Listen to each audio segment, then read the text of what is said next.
Hello అందరికీ, అందరూ ఎలా ఉన్నారు? అందరూ బాగున్నారు అనుకుంటున్నా. నేను ఇంకా బాగున్నా. మామిడి తోట కోయిన తర్వాత చాలా గ్యాప్ వచ్చింది. ఇంకా అందరూ ఉండి ఎక్కడైనా బయటకు వెళ్దాం అనుకుంటే ఒక 4 ఫ్యామిలీలం అయితే 2 కార్లలో బయలుదేరినాం. దక్షిణ కాశీగా రూపు చెందిన మన అలంపూర్ జోగులాంబ అమ్మవారి దర్శనంకి అయితే బయలుదేరిపోయామండి.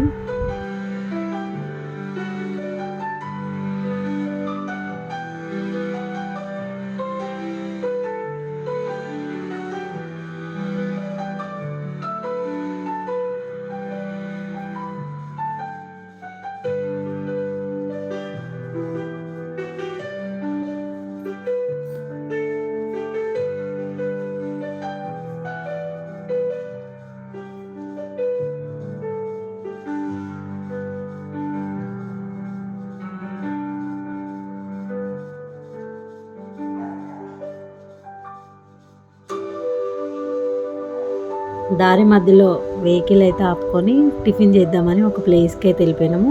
ఇక్కడ మా అన్న మీకు ఎవరెవరికి ఏం కావాలో చెప్పండి అని అడుగుతున్నాడు. ఆల్మోస్ట్ అందరం కూడా మసాలా దోశ అనే చెప్పాము.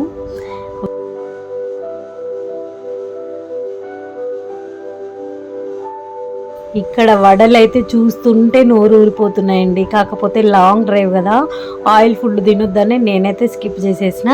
మా పిల్లలు నేను దోశ తిన్నాము. చిన్న పిల్లలు ఉన్న వాళ్ళు ఇడ్లీ వడ ఆర్డర్ పెట్టుకున్నారు. మేమైతే టిఫిన్ చేసి టీ తాగి బయలుదేరిపోయినాం. అందరం కూడా 3 monthsకి ఒకసారి ఖచ్చితంగా అందరం ఒక దగ్గరకు జత చేరి బయటకైతే వెళ్ళడానికి ప్లాన్ చేస్తాము. చూడండి, మేము టిఫిన్ చేసి మంచిగా బయలుదేరిపోయినాం.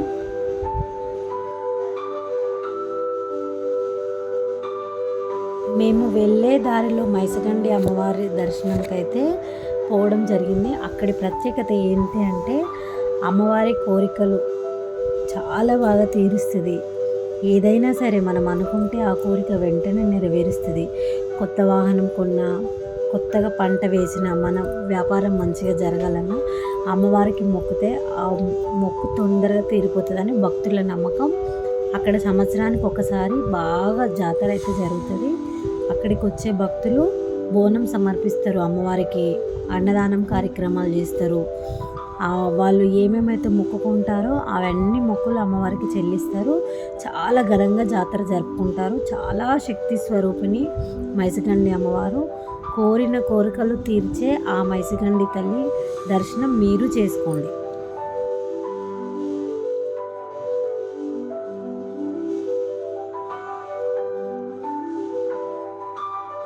గర్భాలయంలో చూసినట్టయితే అమ్మవారు నిలువెత్తు రూపంలో నిల్చొని భక్తులకైతే ఆశీర్వాదం ఇస్తుంది.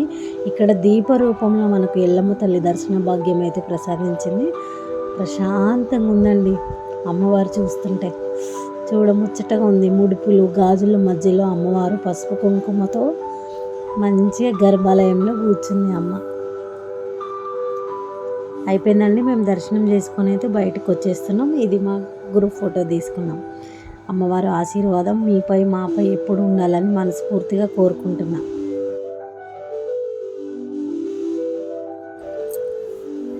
ఎవ్వరు పట్టుకోవద్దండి వీన్ని, ఎత్తుకోవద్దు, పట్టుకోవద్దు. వీన్ని ఫ్రీగా వదిలేస్తేనే హ్యాపీగా ఉంటాడు.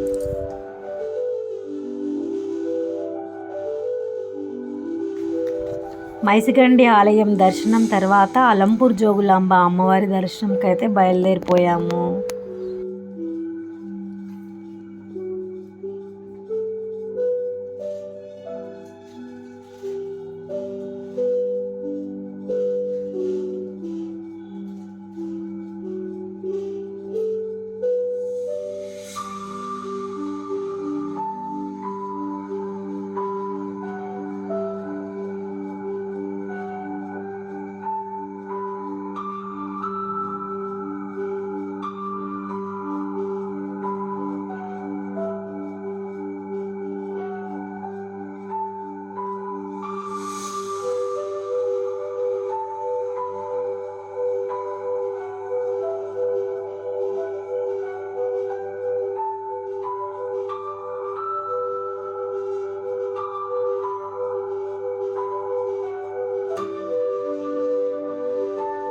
అలంపూర్ జోగులాంబ ఆలయం అండి. ఈ ఆలయం తెలంగాణ రాష్ట్రంలో అల్లంపూర్లో ఉంది.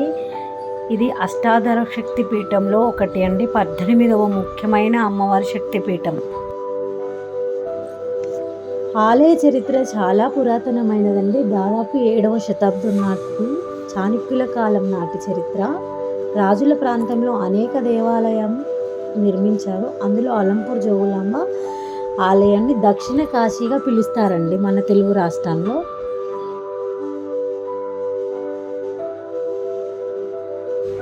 మేమైతే ఫుడ్ ఇంటి నుంచే ప్రిపేర్ చేసుకొని అయితే వెళ్ళిపోయాము.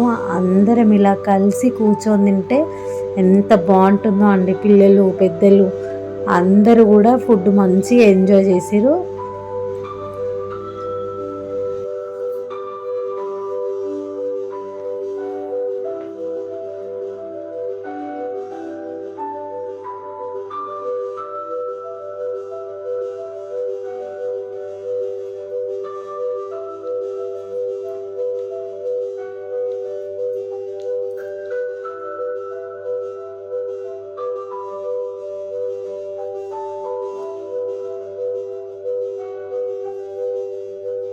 మేమైతే అందరం కూడా జంటలతో గర్భాలయానికి వెళ్ళి శివుడికి రుద్రాభిషేకం చేసుకొని అయితే వచ్చామండి. చాలా మంచిగా అనిపించింది. ఈ సంవత్సరంలో మనం ఉగాది తర్వాత స్వామివార్లకి అనుకోకుండా ప్లాన్ అండి, దర్శనానికే వెళ్దామని అనుకున్నాము. కానీ ఇంకా రష్ ఎక్కువ లేదు. మనం వచ్చాము, ఇంత దూరం వచ్చాము, మళ్ళీ మనకు వీలవ్వదు అని చెప్పేసి అభిషేకంకి అయితే బయలుదేరిపోయాం.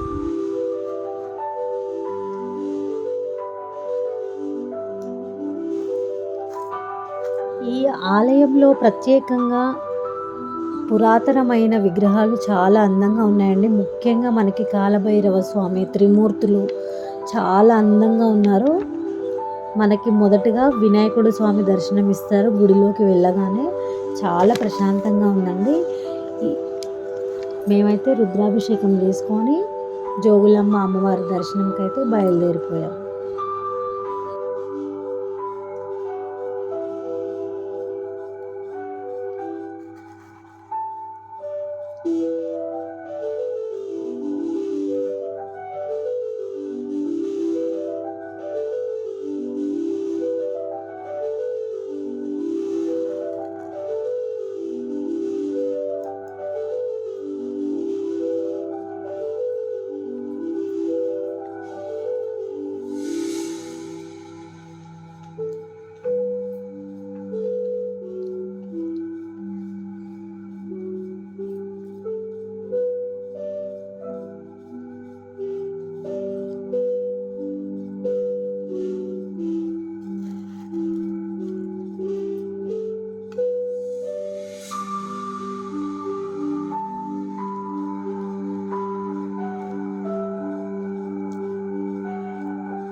బాల బ్రహ్మేశ్వర స్వామి లింగ రూపంలో దర్శన భాగ్యం అయితే మాకు ప్రసాదించారు.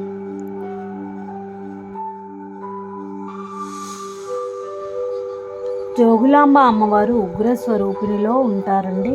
అమ్మ తలపై పాములు, తల చుట్టూ చీమలు, బల్లులు కనిపిస్తాయి. ఇది ఆమె శక్తిని సూచిస్తుంది. భక్తులు ఈ అమ్మవారిని శక్తి స్వరూపిణిగా కొలుస్తారు. ఎవరిదైతే జీవకళ తగ్గిపోతుందో వాళ్ళు అమ్మవారి దర్శన భాగ్యాన్ని ప్రసాదించుకుంటే వాళ్ళు ఆరోగ్యపరంగా చాలా బాగుంటారు. చూడండి అమ్మవారు ఎంత అందంగా ఉన్నారో. ఇక్కడ మేము వెళ్ళే టైంకి అయితే కుంకుమార్చన జరుగుతుందండి.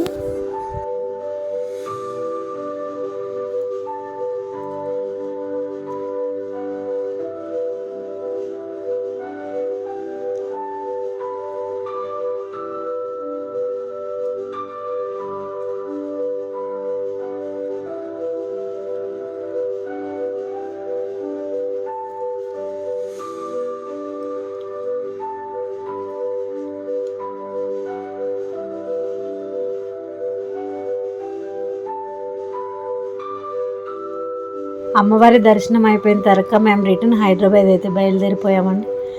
మేము మధ్యలో సోమశీల కూడా వెళ్దాం అనుకున్నాము, వెళ్ళలేకపోయామండి చీకటి అయ్యేసరికి. ఇక్కడ మేము ఒక డాబాలో ఆగి మంచిగా నైట్ డిన్నర్ అయితే చేసుకొని బయలుదేరిపోయామండి. ఈ వీడియో కనుక మీకు నచ్చినట్టయితే లైక్ చేయండి, షేర్ చేయండి, సబ్స్క్రైబ్ చేయండి. నేను ఏదైనా తప్పుగా మాట్లాడుంటే క్షమించండి.